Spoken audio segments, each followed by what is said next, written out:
नमस्कार मंडळी, श्री स्वामी समर्थ। आज आपण पाहूया मऊसूद अशी कापसासारखी पोहा रवा इडली। हे पहा, एक वाटी पोहे घेतले आहे, एक वाटी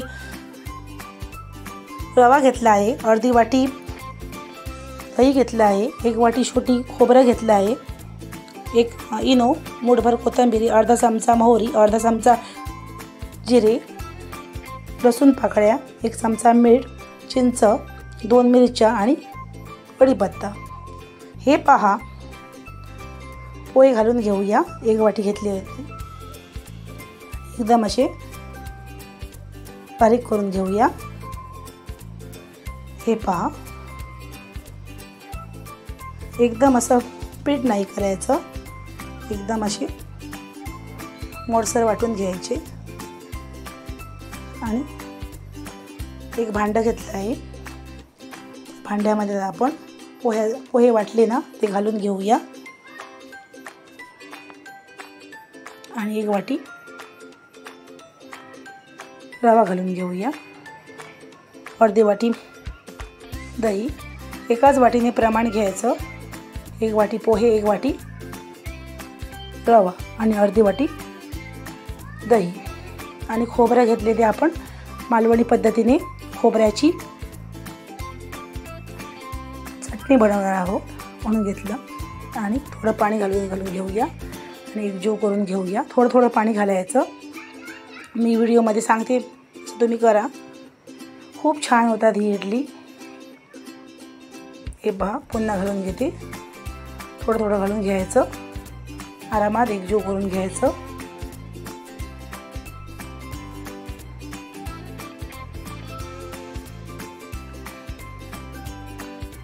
हे पहा, आपल्याला तांदूळ किंवा उडदाची डाळ वापरायची नाही ह्याच्यामध्ये। हे पहा, थोडं पाणी घालून घेऊया। आणि हे आता आपण 5 किंवा 10 मिनिटासाठी झाकण मारून ठेवूया।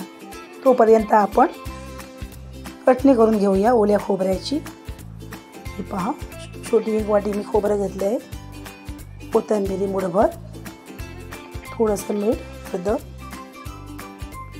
लसूण पाकळ्या, चिंच आणि मिरची, ती अशी तोडून घालायची, 2 तुकडे करायचे, थोडंसं पाणी। ही चटणी ओल्या खोबऱ्याची खूप छान होते आणि इडली सोबत तर खूप छान लागते। तुम्ही पण नक्की करून पहा माझ्या पद्धतीने ओल्या खोबऱ्याची चटणी। हे पहा, एकदम अशी बारीक वाटून घ्यायची। हे पहा,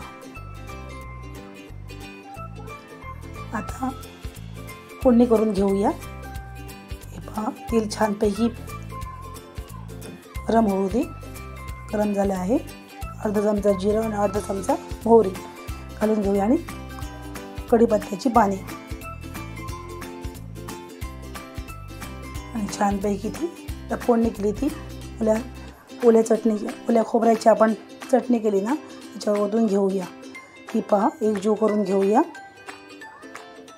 हे पहा,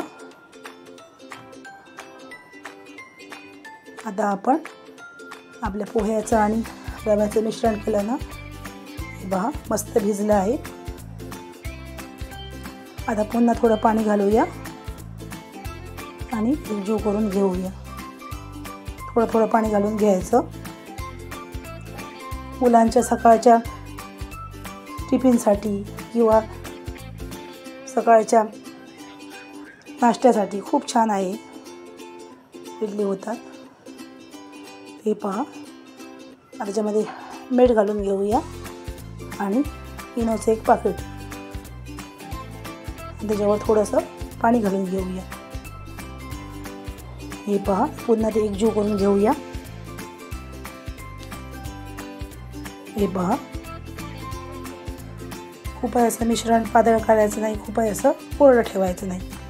आणि इडलीचं साचा घेतला आहे, त्याला आपण तेल लावून घेऊया।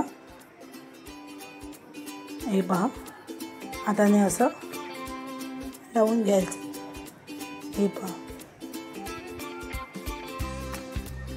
त्याच्यावर पोह्याचं आणि रव्याचं मिश्रण घालायचं. माझा हा मोठा चमचा झाला, तुम्ही छोटा चमचा घ्या.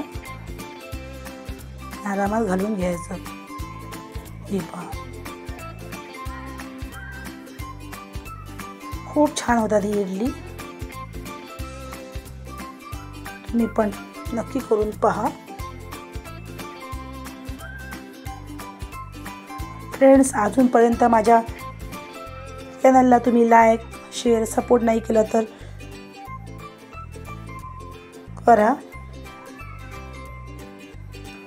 हे पहा, साच्यामध्ये भरून झालं आहे. 1 ग्लास मी पाणी घातलं होतं इडलीच्या भांड्यामध्ये. हे पहा, कुकरमध्ये इडलीच्या. आता सर्व साचे भरून घेतले ना इडल्यांचे, ते घालून घेऊया. आरामात घालून घ्यायचे. आणि फक्त आपल्याला 20 मिनटासाठी फक्त ठेवायचे शिजत. 20 मिनटांनी छान शिजतात. हे पहा, आपली 20 मिनटं झाली आहे. मस्त शिजली आहे, छान झाली आहे. आता हे थंड होऊ दे. थंड झाल्यावरच काढायचे, गरम गरम नाही काढायचं. हे पहा, ही इडली तुम्हाला काढून दाखवते. पहा, मस्त झाली आहे. मऊ लुसलुशीत कापसासारखी झाली आहे. पहा, खूप छान झाली आहे. हे पहा, आपले पोहा आणि रव्याची इडली करून तयार आहे. एक तुम्हाला तोडून दाखवते. पहा, मऊ लुसलुशीत झाली आहे. तुम्ही पण नक्की करून पहा. व्हिडिओ आवडला असेल तर लाईक करा, शेअर करा, सपोर्ट करा. चला तर पुन्हा भेटूया अशात एक छानशा रेसिपीसह. तोपर्यंत धन्यवाद.